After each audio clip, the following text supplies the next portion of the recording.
یہ سمجھے اس واسطے جو فجر کی نماز کی جو بہت بھرپور کامیابی کے ساتھ ادا کرنے کی کوشش کرے، تمام نعمتیں اسی میں رکھا ہوا.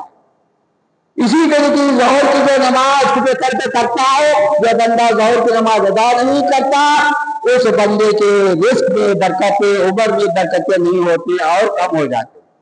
جو بندہ ناشکری کرتا ہے نعمتوں کو کھینچ لیا جاتا ہے، جو بندہ شکر گزار کرتا ہے نعمتوں بڑھا دیا جاتا ہے. اس طرح وہ اس لیے آپ کو ظہر کی نماز کو پڑھنا ضروری ہے.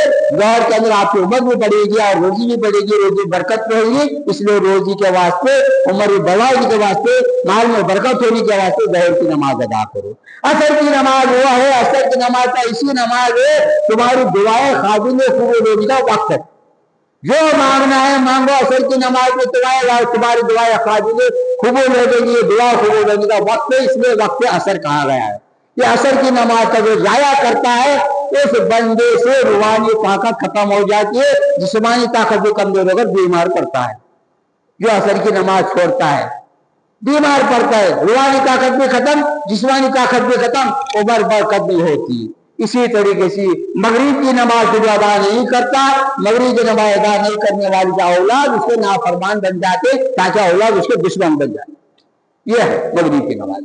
جو بندہ عشاء کی نماز ادا نہیں کرتا، عشاء کی نماز ادا کرو، سورہ ملک کو پڑھا کرو، وہ خبر کی جو ہے اندھیری کو بتانے والا روشن چراغ ہے. سورہ ملک کیا ہے؟ خبر کے اندھیری کا روشن چراغ ہے. اس لیے عشاء کی نماز کو ادا کرو، یہ سرکار کی نماز ہے، اور سورہ ملک کو پڑھ لیا کرو، خبر میں روشن ہو جائے. لوگوں اپنے اندھیری خبروں کو خود ہی روشن کر لو، کیونکہ لوگ جو زندگی کو وفا نہیں کرتے، بعد مرنے کے بعد مٹی کے اوپر کون بانٹا پڑے گا وہاں، اور ان کے بڑے سے چھوڑ گئے. خود کا کام خود کرو. تو یہ پانچوں وقت کی نمازوں کو جو بندہ ترک کرتا ہے تو یہ دنیا میں بھی پریشانی ہوتی ہے، آخرت کے اندر تو بہت بڑا سزا ہے. لہذا بندہ پیدا ہوا جس نے عبادت کرنے کے لیے، بندے کو وقت ملا تھا عبادت کرنے کے لیے. بندے کا وقت گزر رہا ہے کہاں سے نوٹا کمانے کے لیے، کفن کو جیب ہے نہ الماری تجوری میں خبر بھی ہے. سب نہیں چھوڑ کر جانا ہے، لینا کچھ نہیں ہے، تو جانا ہے تو جاؤ.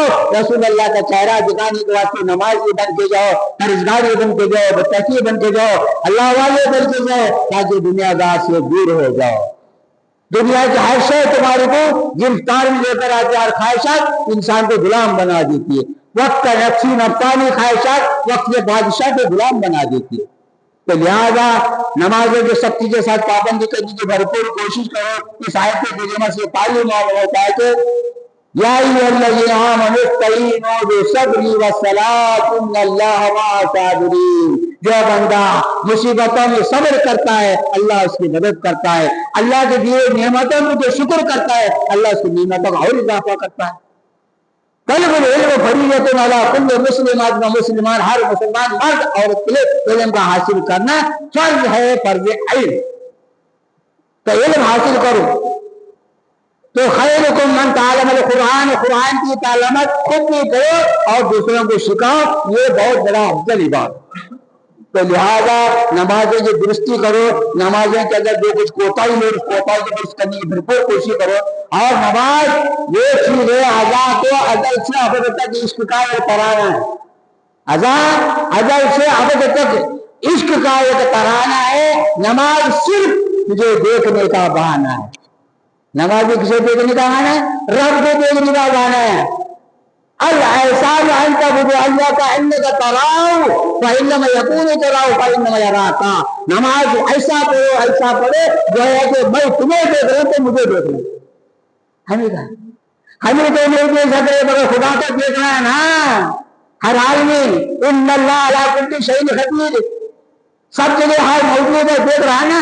تو اس لیے ہمارے نمازوں کو خوشی اور خضوع کے ساتھ ایک سنی دل کے ساتھ ایک طرفہ ہو کر یذکر اسم ربک وتبتل تبتیلا ہر چیز سے بے تعلق ہو کر تم نماز کو ادا کرنے کی بھرپور کوشش کرنا چاہیے. وقت کا تقاضا ان اللہ وملائکتہ یصلون علی النبی یا ایھا الذین آمنوا صلوا علیہ وسلموا تسلیما. اللهم صل وسلم وبارك على سيدنا مولانا محمد وبارك وسلم صلاة وسلام علیک سیدنا یا رسول اللہ صلی اللہ علیہ وسلم. وآخر دعوانا الحمدللہ رب العالمین.